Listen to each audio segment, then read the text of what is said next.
you want a Medigap plan, but you're not sure how to get one. And if you're like most people, your money really matters. So you want to make good decisions when you're buying your Medigap plan.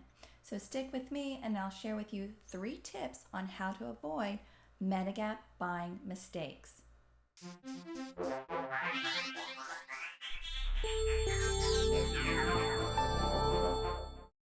Hi, Joann Quinn, insurance professional and co-founder of REMEDIGAP.com.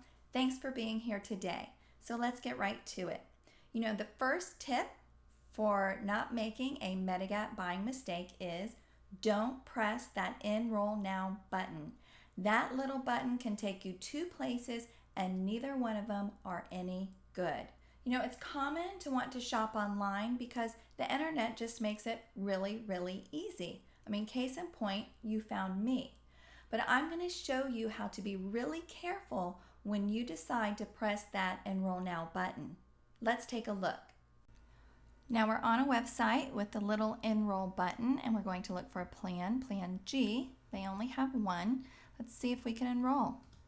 Now it takes us to a different page. It's not an enrollment page, but a page where we have to enter our personal information. It is required in order to continue the process. But if we put our personal information in here and press this continue button, then we are allowing this company to share our information with other insurance agents and other companies, and we will be called by multiple agents. So unless you like to talk to a bazillion people on the telephone, I highly recommend you do not go any further in this process. And if you do find an enroll button that allows you to actually input your information and buy a plan online, then what you have done is forfeited your choices, meaning that you have settled for either the Plan F, the Plan G, or the Plan N from that one insurance company, leaving you with no choices.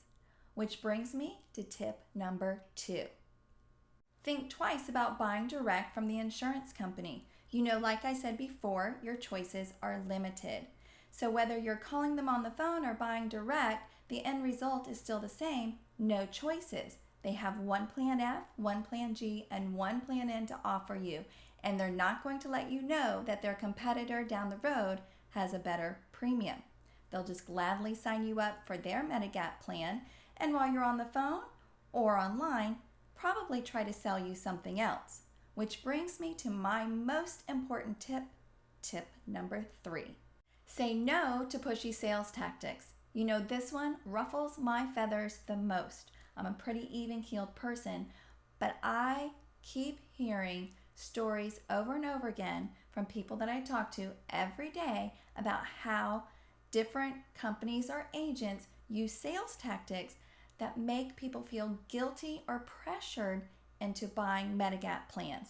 So let me share a few of those with you.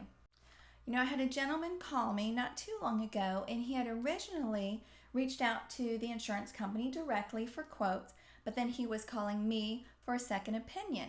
So while we were having a conversation, he mentioned to me that the insurance agent at the insurance company said to him that he should probably make his decision rather quickly because the Medigap rates were going to go up in October. Now this is wrong in so many ways, but I'm going to try to stick to the point at hand here. For one, that's a pressure technique to get someone to buy right away, which is wrong. And 2, this insurance company already had rate increases a few months prior. They were not scheduled to have another rate increase in October. And I know a lot of people think that all insurance companies raise rates in October, but that's simply not true when it comes to Medigap plans. So either this insurance agent at the insurance company was misinformed or not trained well, didn't know what she was talking about, or was flat out lying. Whatever the case is, it is definitely wrong and not in your best interest. So that's the first story. But I have another one, and this is the one that makes my blood boil the most.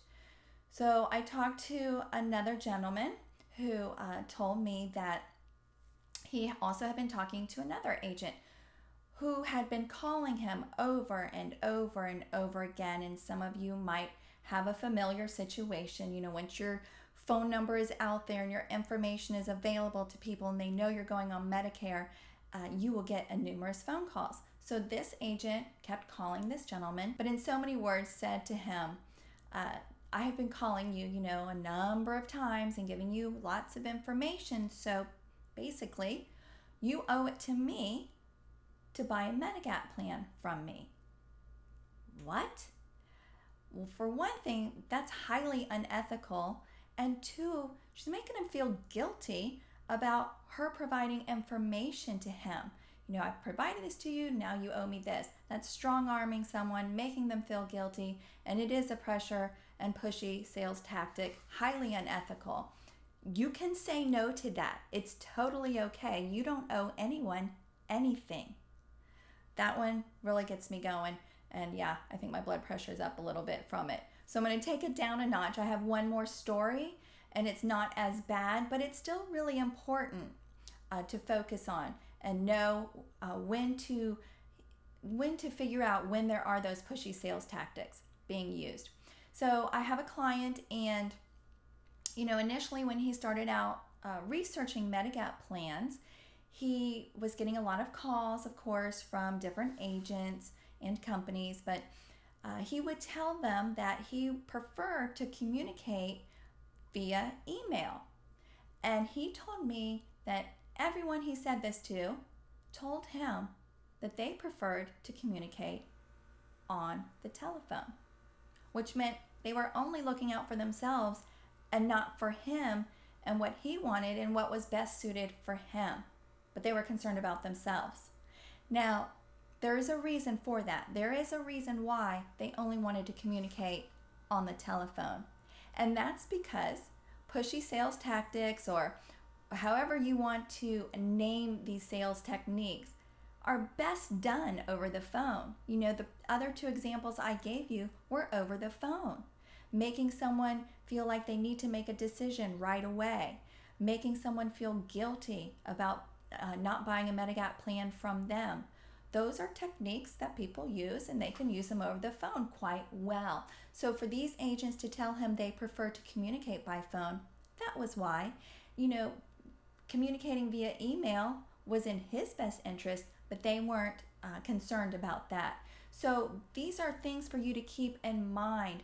Sometimes you don't realize when there are these little pushy sales tactics being used, but if you feel uncomfortable, then certainly that might indicate that a pushy sales tactic or a lot of pressure is being put on you to make a decision that you don't need to have in your life. So I have probably now made it seem like there are no options for buying a Medigap plan. Well, I wouldn't leave you like that. I certainly am going to provide you a solution. If you don't want to press the Enroll Now button or apply directly with the insurance company or deal with those high-pressure, pushy sales tactics, then you can choose compassion, understanding, and patience. Now, I know that seems odd, but it is true. There are insurance professionals like myself who have those qualities. And you never know, one could just show up right in front of you. But really, in all seriousness, what it comes down to is you making the decisions for yourself and not letting an insurance company or an insurance agent do that for you. After all, it's your money, not theirs.